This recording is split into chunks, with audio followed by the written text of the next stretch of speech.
नमस्कार, स्वागत है आपका आपके यूट्यूब चैनल एग्जाम 91 पे। तो दोस्तों, जो हम लोगों की सीरीज़ चल रही थी ईएमआरएस के लिए हिंदी और इंग्लिश की, जैसा कि आप लोगों ने डिमांड किया था और पहली बार ऐसा हुआ है कि बच्चों ने किसी चीज़ को लेकर डिमांड किया है और उस डिमांड को जब मैंने पूरा किया है तो उसको आप लोगों ने सर चढ़ के रखा हुआ है बिल्कुल। मतलब बहुत अच्छे से उसका रिस्पॉन्स आया है और ये रिस्पॉन्स देख के जब ऐसा रिस्पॉन्स आता है तो वाक़ई में बहुत खुशी मिलती है कि यार आप लोग जो है मतलब इस हद तक पहुँच रहे हो। तो वो फिर जो है हर एक चीज़ को करने का और मन करता है कि चलो यार आप लोगों ने डिमांड की तो इसको भी पूरा कर दिया जाए, इस चीज़ की डिमांड हुई है तो ये भी पूरा कर दिया जाए। क्यों? क्योंकि जब आप लोग डिमांड कर रहे हो तो उस चीज़ को उतना देख भी रहे हो। जब लोग डिमांड करने के बाद नहीं देखते हैं तब फिर जो है मन नहीं करता कि उस चीज़ को पूरा भी किया जाए। खैर चलो, इसके लिए हम आपको बहुत बहुत धन्यवाद करते हैं कि आप लोगों ने इतना प्यार दिया और ये प्यार ऐसे ही बनाए रहिएगा। देखिए हम लोग 6000 आज पूरा कर चुके हैं, ठीक है। जिस टाइम मैं वीडियो रिकॉर्ड कर रहा हूँ इस टाइम 6000 प्लस सब्सक्राइबर्स हो चुके थे। अब अपना जो टारगेट है नेक्स्ट वो 7000 का है। देखते हैं कि आप लोग ये कितनी जल्दी इसको कंप्लीट कराते हैं। तो दोस्तों चलो क्लास स्टार्ट करेंगे। पहला क्वेश्चन दिया हुआ है, दिया गया वाक्य किस प्रक्रिया का उदाहरण है ज्ञात करना है। लिखा हुआ है नवीन ने भागकर बस पकड़ी। अब इसने क्या किया कि नवीन ने जो है भागा है पहले, ठीक है। ठीक जब भागा है फिर उसके बाद बस पकड़ी है तो इसमें कौन सा हो जाएगा, तो पूर्वकालिक हो जाएगी। क्या हो जाएगी? पूर्वकालिक क्रिया हो जाएगी। पेन का साइज थोड़ा सा बड़ा कर लेते हैं, ठीक, इतना बहुत है। ठीक, तो इसने पहले भागा फिर बस पकड़ी है तो इसमें पूर्वकालिक क्रिया हो जाएगी। भागना जो है वो पहले हुआ है तो इसलिए पूर्वकालिक।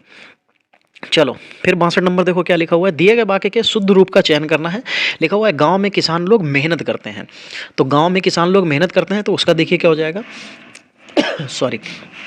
तो गांव में किसान ही मेहनत करता है, गांव में केवल किसान मेहनत करते हैं, गांव में किसान मेहनत करते हैं, गांव में किसान दल मेहनत करते हैं। नहीं, गांव में किसान लोग तो हो ही नहीं सकता। किसान तो अकेला खुद में पूरे किसानों को जो है दिखाता है। तो यहाँ पे गांव में किसान मेहनत करते हैं, बिल्कुल सही हो जाएगा। चलो फिर 63 नंबर देखो क्या लिखा हुआ है। 63 नंबर में लिखा हुआ है दिए गए वाक्यांश के लिए उचित शब्द का चयन कीजिए। लिखा गया है अपने से बड़ों का विविधता जो विधिवत सम्मान देना। अपने से बड़ों को जो है वाक्यांश के लिए उचित शब्द का, अच्छा, अपने से बड़ों को जो विधिवत सम्मान देना होता है वो क्या कहलाएगा? आओ भगत, अभिनंदन, अभिगमन, सॉरी अभिमान और स्वागत। तो देखो जो विधिवत सम्मान होता है जिसमें हम लोगों को जो मतलब जिस विधि में उसका सम्मान होना चाहिए, जिस पैटर्न पे या जो उसका कद है उस कद में ही उसका सम्मान होना चाहिए, तो उसको अभिवादन कहते हैं। क्या कहते हैं? अभिवादन। चलो 64 नंबर देखो, दिए गए वाक्यांश के लिए उचित शब्द का चयन करना है। मोक्ष का इच्छुक व्यक्ति उसको क्या कहते हैं? मैं इच्छुक लिखा हुआ है, जिज्ञासा लिखा है, मुमुक्षु लिखा हुआ है और मोइच्छुक लिखा हुआ है। तो जो मुमुक्षु होता है इसका मतलब होता है जो जो मतलब कह सकते हैं कि मरने की इच्छा यानी कि मोक्ष की इच्छा रखने वाला, ठीक है। बाकी जो जिज्ञासा लिखा है इसका मतलब होता है जानने की इच्छा, उसको जिज्ञासा कहते हैं। चलो भाई 65 नंबर लिखा हुआ है दिए गए वाक्यांश के लिए सामासिक पद का चयन करना है। जीवन से मुक्त, तो जीवन से मुक्त के लिए आप क्या लिखेंगे यहाँ पे? तो जीवन से मुक्त अगर देखेंगे तो जीवन मुक्ति, जीव मुक्त, जीवन मुक्त और जीवन मुक्त। देखो यहाँ पे सामासिक पद का चयन करना है तो जीवन से मुक्त पद के लिए क्या आप देखोगे, तो जीवन से जो मुक्त पद होगा उसके लिए हमें एक शब्द लेना पड़ेगा, जीवन मुक्त। यहाँ पे तत्पुरुष समास का उदाहरण हो जाएगा। चलो भाई, हाँ, दिए गए वाक्य में रिक्त स्थान की पूर्ति करना है। क्या लिखा हुआ है? दीपा गर्मी से घबरा गए। दीपा गर्मी के मारे घबरा गए, या दीपा गर्मी के द्वारा घबरा गए, या दीपा गर्मी के अनुसार घबरा गए, या दीपा गर्मी के कारण घबरा गए। तो यहाँ पे क्या हो जाएगा? कारण हो जाएगा। चलो फिर देखो 67 नंबर, निम्नलिखित शब्दों में से वर्तनी की दृष्टि से कौन सा शब्द शुद्ध है। तो वर्तनी की दृष्टि से देखते हैं भाई कौन सा शब्द शुद्ध हो जाएगा। क्या लिखा हुआ है? धोखा लिखा हुआ है। धोखा होता है, धोखा नहीं होता है। फिर लिखा हुआ है दरिद्र। इसमें तो खैर गलती तो नहीं दिख रही, खैर देखते हैं। तीसरे नंबर में लिखा हुआ है दरिद्री। दरिद्री नहीं होता है, धात्री।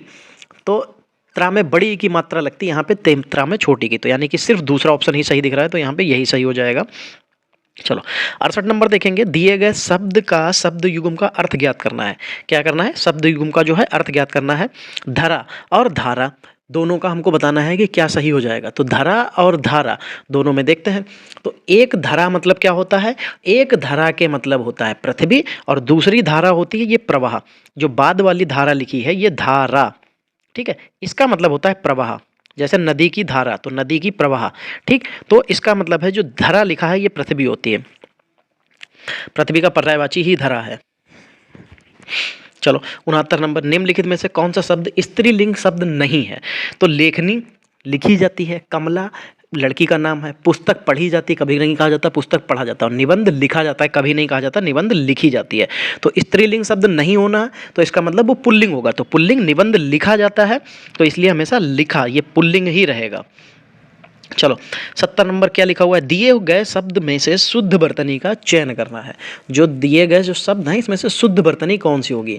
क्या लिखा हुआ है, हंस वाहिनी लिखा हुआ, तो हंस वाहिनी होना चाहिए था, हंस वाहिनी नहीं होगा। यहाँ पे अगर वाह में मात्रा लगा दी जाए तो सही हो जाएगा, लेकिन चलो क्या लिखा हुआ है, हंस और वहीणी लिखा हुआ है, तो वहीणी तो हो तो नहीं सकता। फिर हंस वही नहीं लिखा हुआ, ये भी नहीं, तो लास्ट में एक ही बचा और यही सही हो जाएगा। चलो 71 नंबर, दिए गए वाक्यांश के लिए उचित शब्द का चयन करना है। जिसका मन दूसरी ओर हो उसको क्या कहते हैं, जिसका मन दूसरी ओर हो मतलब दूसरी तरफ हो तो उसको क्या कहते हैं, दूष्य मन। दूष्य मन से क्या मतलब, अनमन, अनमन भी नहीं हो सकता। अन्य मनस्क, क्या अन्य मनस्क, बेमन, तो क्या हो जाएगा, जिसका मन दूसरी ओर होता है उसको अन्य मनस्क कहते हैं, ठीक है, जो दूसरे तरफ देख रहा हो या दूसरी तरफ उसका ध्यान हो।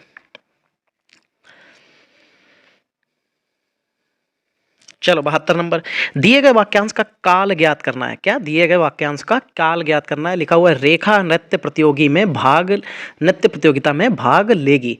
तो अब वो लेगी तो इसका मतलब है ये भविष्य काल में होगा। अब कैसा भविष्य काल है, तो देखो संभाव्य भविष्य काल है, ऐसा उसने कहीं पे भी कहा रेखा प्रतियोगिता में भाग ले सकती है, ऐसा तो नहीं लिखा है, तो संभाव्य होता।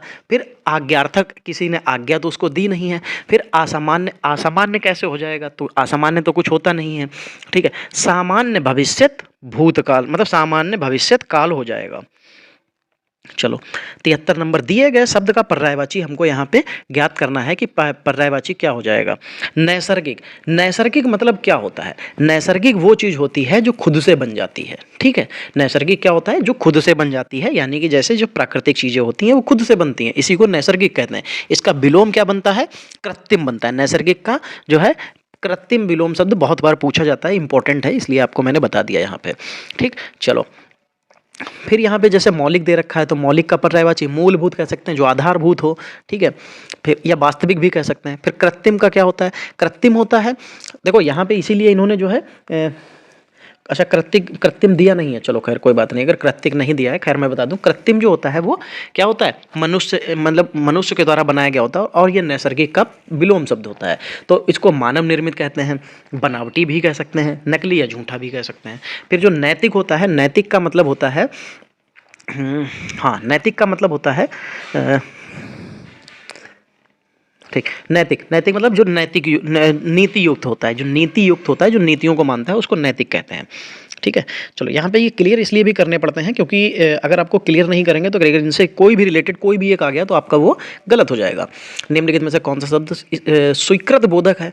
अब स्वीकृत बोधक, अच्छा, ओह, शाबाश, बाप रे बाप।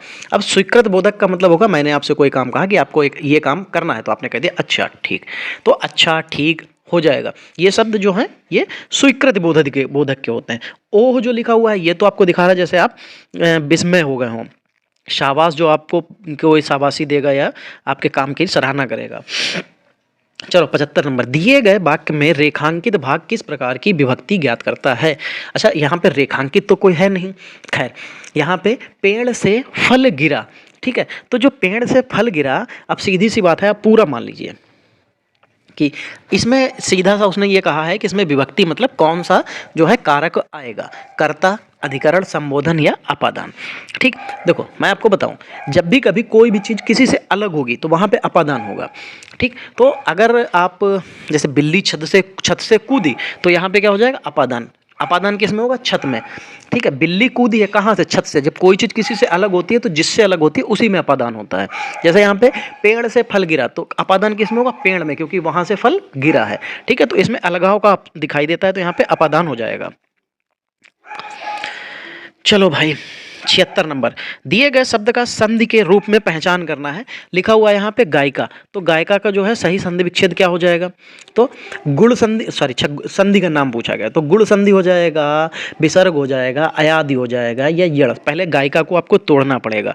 गायिका को किस में तोड़ना पड़ेगा? तो गे प्लस इका, क्या हो जाएगा? गे प्लस इका, और ये क्या बन जाएगा? गायिका। और जब भी कभी इक, इका, ई का या ए आई ओ औ, इनके बाद जब कोई दूसरा जो है स्वर आ जाता है, जैसे अगर इनके बाद ए आ जाता है तो आय बन जाता है, ए आ जाता है तो आय बन जाता है। ऐसे ही अगर ओ आता है तो अब बन जाता है, और बड़ा मतलब आओ आ जाएगा तो क्या बन जाएगा इसमें?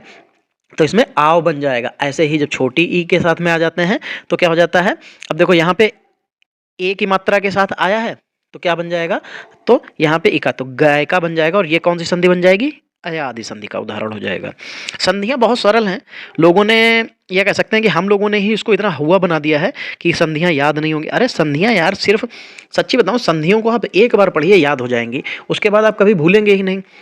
संधियाँ बहुत आसान है, बट बात यह है कि जैसे मेरे पास डिजिटल बोर्ड हो, मैं खड़े होकर सामने से पढ़ा रहा हूँ, तो आपको पढ़ने में अच्छा लगेगा, मज़ा आएगा, और उसके बाद आप भूलेंगे नहीं। लेकिन क्या है दोस्त, मेरे पास भाई डिजिटल बोर्ड नहीं है, लेकिन फिर भी मैंने कोशिश की है, और मेरे चैनल पे आप जाएंगे तो वहाँ पे आपको एक मिल भी जाएगी। आप जब उसको देखेंगे चैनल में जाके तो आपको एक संधियों का वीडियो मिल जाएगा। मैंने वहाँ पे सारी की सारी स्वर संधियाँ बहुत अच्छे से एक्सप्लेन की हैं, और व्यंजन संधियों को भी ट्रिक में बताया, बस आपको पढ़ना है।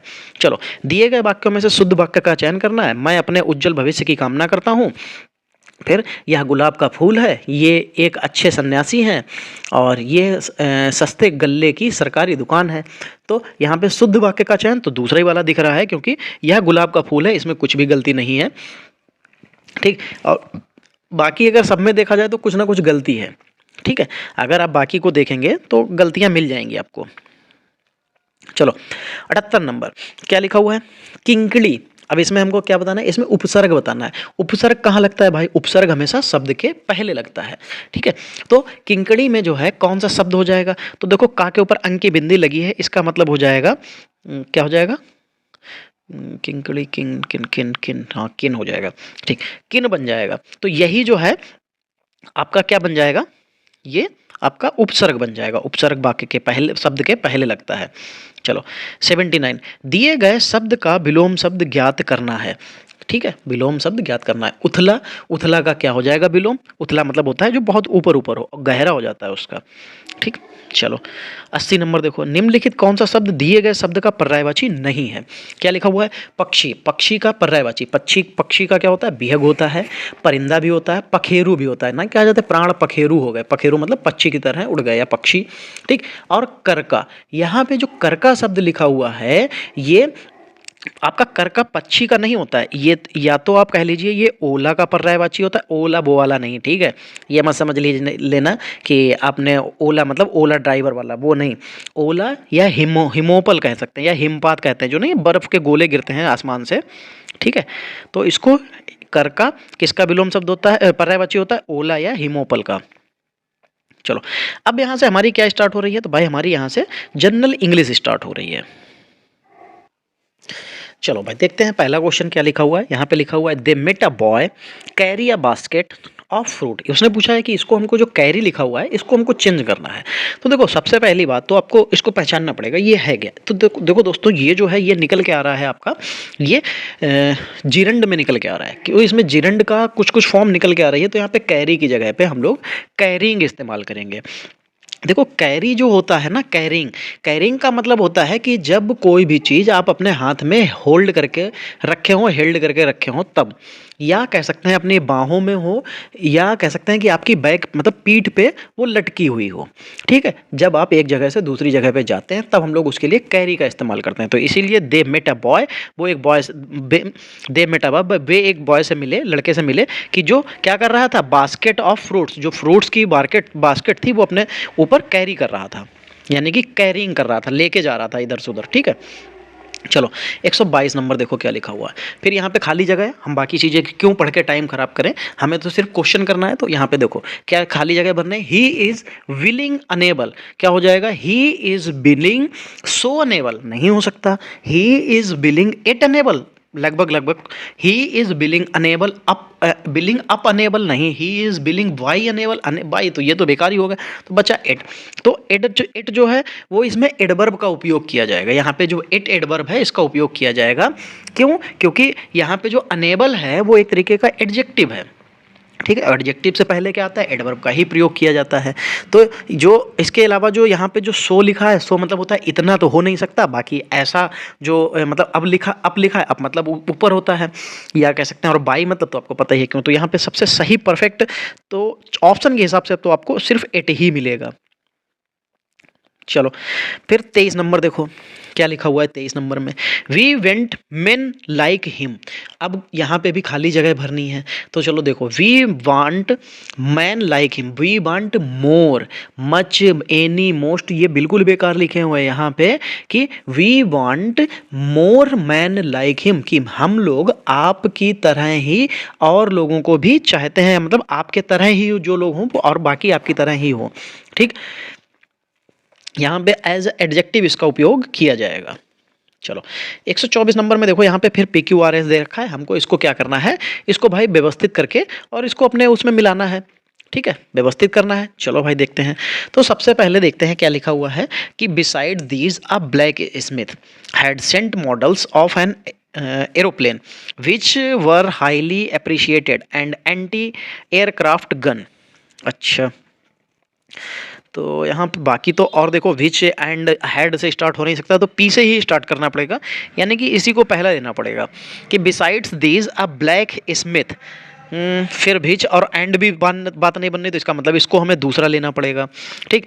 कि had sent model of an aeroplane and anti craft, aeroplane के बाद anti craft gun which are highly appreciated, तो यानी कि ये तीसरा और ये चौथा, तो यानी कि क्या बनना है, PQ और S और R। हाँ, तो ये मिल जाएगा PQRS है, इसको काट दीजिए, इसमें तो P से ही स्टार्ट नहीं है, PQSR, हाँ SR ही था, हाँ SR ही था, चलो ठीक, ये सही हो जाएगा। चलो आगे बढ़िए।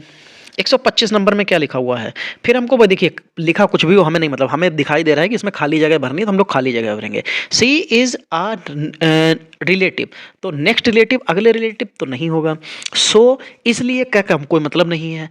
फिर लिखा हुआ है नीड्स, आवश्यकता है, जरूरत की, ऐसा थोड़ी ना हो जाएगा, आवश्यकता है रिलेटिव की नहीं। तो फिर बचा क्या, नियर, यानी कि ये हमारे नज़दीकी रिश्तेदार हैं। सी इज़ अ नियर रिलेटिव, यानी कि हमारे नज़दीकी रिश्तेदार हैं। चलो 26 नंबर, फिर हमको वही देखो भाई PQRS जो है व्यवस्थित करना है। चलो देखो क्या लिखा हो, एंड अ फायर, इससे स्टार्ट हो सकता है क्या, पहला सेंटेंस इससे तो स्टार्ट हो नहीं सकता, चलो छोड़ो।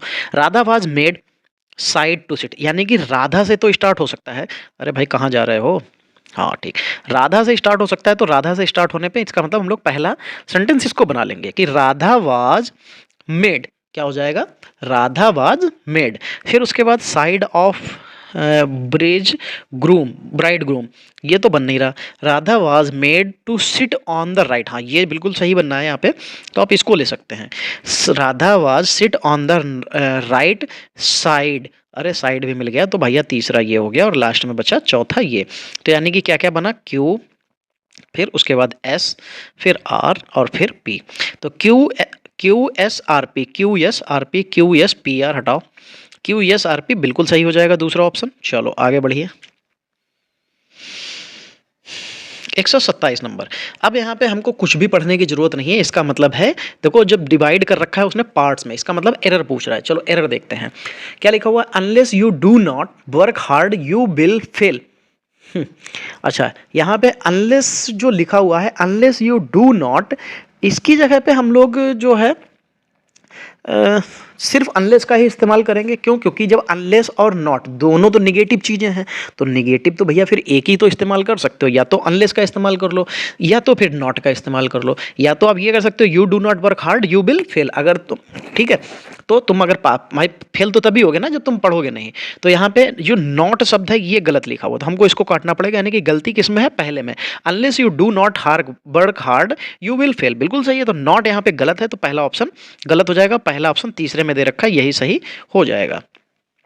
ठीक है, चलो 28 नंबर देखो क्या लिखा हुआ है, can you please pass mine a glass of water.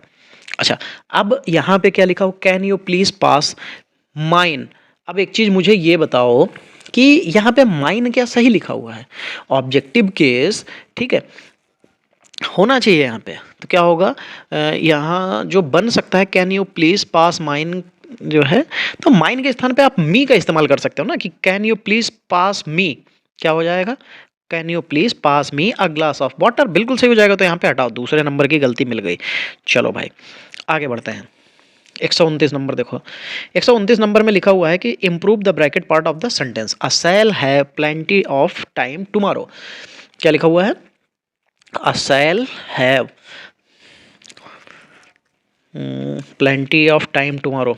तो यहाँ पे ये टाइम पीरियड भी दे रखा है, उसके अलावा शैल हैव, तो कोई दिक्कत नहीं है। तो इसमें गलती क्या है, इसमें तो कोई गलती नहीं है, आई के साथ हैव आता ही आता है, तो यहाँ पे आई के साथ हैव आ जाएगा, बिल्कुल यहाँ पे ऑप्शन सही है सारे के सारे, मतलब क्वेश्चन में जो हैव पुट किया गया था वो बिल्कुल सही है। 130 नंबर देखो, फिर हमको यहाँ पे खाली जगह है और इस खाली जगह को भरना है, तो वही देखेंगे क्या लिखा हुआ, रीड इट केयरफुली। तो क्या हो जाएगा, read it why carefully, why का क्या मतलब है यहाँ पे, नहीं बन सकता ना। Read it like carefully, like का क्या मतलब है, रीड इट ओवर केयरफुली। यार खाली इतना तो बन सकता है कि अगर रीड ओवर हो तो ठीक है, ये फ्रेज होता है, ये फ्रेज हो जाएगा, तो ठीक है।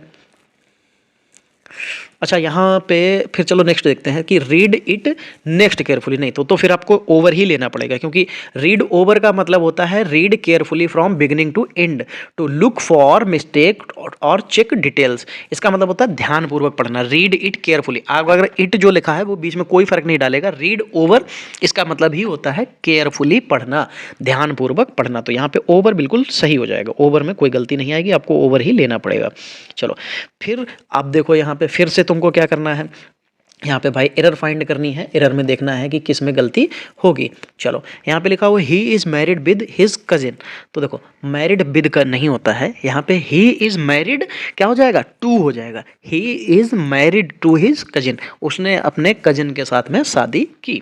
तो यहाँ पे प्रीपोजिशन जो प्रयोग करेंगे वो टू का प्रयोग होगा, क्योंकि यहाँ पे जो मैरिड है इसका प्रयोग पैसिव वाक्य में हुआ है, ठीक है, क्या है, पैसिव बॉक्स मतलब जो है वाक्य में हुआ है, तो इसलिए यहाँ पे आपकी गलती जो है वो विद में है, और विद दूसरे पार्ट में दे रखा है, तो दूसरा पार्ट गलत हो जाएगा।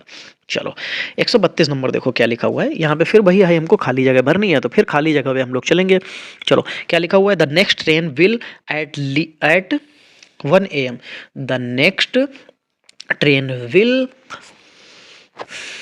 Eight 1 AM। अच्छा द नेक्स्ट ट्रेन विल क्या होगा, लीव होगा, the next train will leave, left, leaving, leaves, तो लीव ही बिल्कुल सही हो जाएगा, क्योंकि जो अगली ट्रेन है वो छोड़ेगी 1 PM पर, मतलब अगले ट्रेन जो है वो यहाँ से 1 PM पर जाएगी, तो लीव बिल्कुल सही हो जाएगा। चलो फाइंड द, फिर वहीं पे हमको एरर फाइंड करना है। चलो एरर देखते हैं क्या लिखा हुआ है, the edition is very difference, क्या लिखा हुआ है, the edition is very difference to the other, no error. ओहो, this edition is very difference to the other, यार टू क्यों इस्तेमाल होगा यहाँ पे, this edition is very difference from the others, वो दूसरों से अलग है ना, दूसरों से, तो यहाँ पे फ्रॉम गलत हो जाएगा, यानी कि दूसरे पार्ट में गलती, और दूसरा पार्ट है तीसरे ऑप्शन पे, तीसरा ऑप्शन गलत हो जाएगा भाई आपका। चलो 134 नंबर देखो, improve the bracket part of the sentence, sentence जो है इसके ब्रैकेट पार्ट में जो है उसको सही करना है। क्या लिखा हुआ है, she jumped off the bus while it moved, or moving, was moving, no improvement और मूविंग। देखो सी जम्प्ड, अगर ये जम्प्ड लिखा है इसका मतलब ये पास्ट में होगा, सी जम्प्ड ऑफ वो मतलब बस से दूर हो गई थी, हट गई थी या कूद गई थी, ठीक। टू दी बस वाइल, बस से वो कूद गई थी जब, वाइल मतलब जब क्या थी, इट मूव्ड तो हो नहीं सकता क्योंकि पहले ही पास्ट में हो चुका है, तो पास्ट है तो इसका मतलब वाज मूविंग होगा, क्या हो जाएगा, वाज मूविंग हो जाएगा।